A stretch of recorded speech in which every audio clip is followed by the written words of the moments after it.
my sales manager, who is now the CEO of our team, Matt Nelson, basically concocted a new business plan on a napkin at the Cosmo.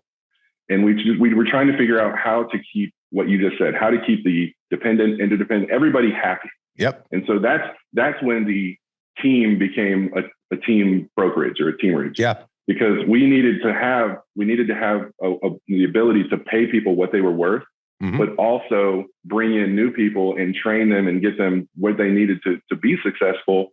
And we still had to eat on the same The time. commission plan had to be different depending on what the value was you're giving.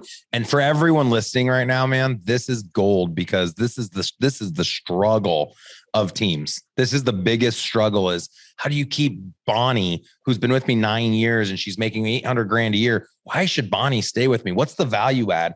But I can't treat Bonnie the same as I treat Billy. Billy just got his license. He's 21 years old and he's taking all these resources and calling me all the time. And I have to provide him with all the support. And, I need to make sure I get enough money off Billy, because all the time I'm spending with Billy. And that's where the conversation of dependent Billy and independent Bonnie, and then those two combined is interdependent Bill Bon. And that's exactly the conversation. And so we structured our teamerage to follow that. So if you're coming into the business, and it's going to sound very familiar because you guys are doing the same exact thing, and I'm very aware of this. But in 2019, we put it on a napkin. We started implementing it. At the same time, I read a book by Mike McCalloway called Profit First. And Profit First model is take the profit first, then you control how much there is. So of course you can't go from an average of 15, 20% profit to 40 or 50 overnight.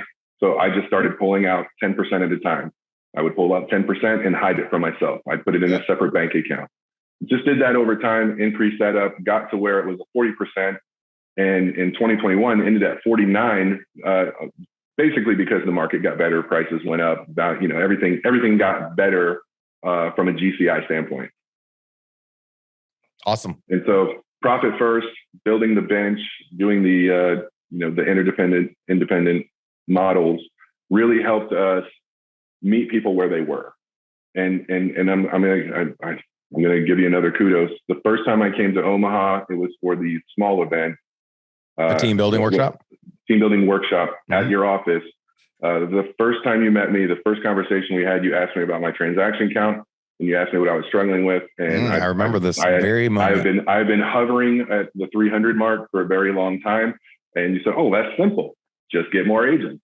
Yeah. And honestly, off the cuff comment, you thought nothing of it. I did. I'm like, he's right. That's dumb. I'm stupid. Why did I not just think of that?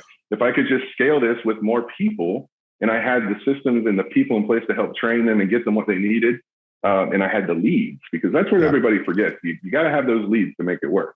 And so I actually took that to heart. That was probably a year and a half, 2 years ago. Yep. And we went from 360 to 600 in